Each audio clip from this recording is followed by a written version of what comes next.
That's right. Stop fixing your weaknesses and start using your strengths. Do you know that when you play to your strengths, you're more likely to consistently deliver positive outcomes?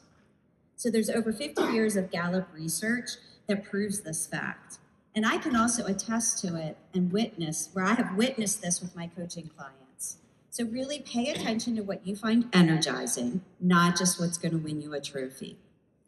So I've helped over 300 people across the US learn what their strengths are, and I use the Gallup Strength Finders tool. But it's all based in positive psychology that shows when you're clear about what you're naturally good at and you make decisions that are going to fit with that, it's going to reduce the amount of stress and self-doubt that you experience. So I ask you, do you even know what your strengths are? Can you articulate them? Think about the activities that you love to do where time just disappears. Your essence is what's going to show up when there's no effort and it's not draining. So what kind of problems do you like to solve? What problems do people bring to you? This tool that I use shows that when you do focus on these strengths, once you know what they are, you're clearer, you're more confident, and you're generally just happier doing the daily activities that you do in your life, both personally and professionally. So I want to share a story about my sister Robin. So Robin's a year younger than me, and I want to talk to you about how she uncovered her essence when she was a child, and how throughout her life she has found ways to tap into these strengths in order to live a happy life. So today, she's living her best life. She's a retired grandmother who's engaged, she's successful and happy. So she spent many years as an IT software developer and project manager working with some of the largest utilities across the country. But when we were growing up, I have to take you back to when we grew up. We were very blessed. Our grandparents had a 40-acre farm, and we would live with them in the summertime.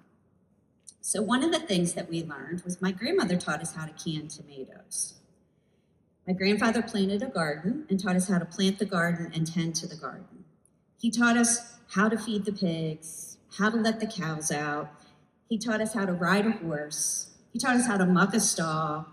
We learned how to bale hay, and we always collected the eggs from the chicken coop. So all this time, he would take us on rides on his tractor, and we would go fishing at the pond with my grandmother and her bamboo pole, her fishing rod. And we had 3 stray dogs that would accompany us everywhere. So my sister and I, we love this experience. We have a lot of really fond experiences of what we called on the farm. And so we also had a really strong, loving relationship with both my grandmother and my grandfather. Well, fast forward, she spends all of her time, she raises 2 kids, she does all the things they tell you you're supposed to do. She's traveling all over the country, she's leading these big projects, and one day she decided, I have made enough money, I can retire. So she took an early retirement, and what she did was she leaned in. She leaned into her essence. So let me tell you my sister's day today. She wakes up, she looks at her sourdough starter, she fixes her sourdough starter, and she makes bread. She has a garden. She goes out to her garden. Every year it gets bigger and bigger. She's got new, plants that she's going to plant, and she loves to bring in her harvest and send me pictures. She also is a beekeeper. She went to bee school. She learned how to raise bees, and she jars her own honey now. She also loves to take her dog for a walk, and she spends time teaching her 2 grandchildren how to do all of the same things that she loved. So I tell you this story to share that there are clues that will reveal themselves to you throughout your life, especially at an early age. But sometimes we forget who we were when we were little and the things that brought us joy. Or we just don't pay attention to the signs and synchronicities that show up around us. So think of it this way. Happiness equals not only knowing your strengths and having opportunities to use them, but feeling like what you're doing matters. So the good news is this approach is available to all of us, and it doesn't have anything to do with your economic status, has nothing to do with your gender, has nothing to do with your race. It also has nothing to do with your age. So we can all do this, but what I strongly encourage you to do is to get behind the driver's seat and drive the bus. You see, we're like snowflakes. We all have unique talents, skills, knowledge that when we understand it and we direct it, it can result in excellence in everything that we do, whether it's school, work, or life. So there's no right or wrong. We all have ways that we think, we behave, and we feel. It just is. So my call to action to you today is that starting today, you make a decision that you are going to be intentional and that you're going to invest in yourself, in learning and growing as a human to make the world a better place. And this is what it means to embrace a growth mindset, not a fixed mindset. Because learning should be continuous throughout your entire life. For you see, change is inevitable. There's always going to be change. But it's a choice that you can make once you make that decision to invest in yourself and your personal growth and development and to continuously be learning. It's a little bit like saving money. The more you consistently put into an account, even if it's $10, the more you see it grow. And you are really your greatest asset in this lifetime. And you have the ability to make wise choices. So how do you go about doing that?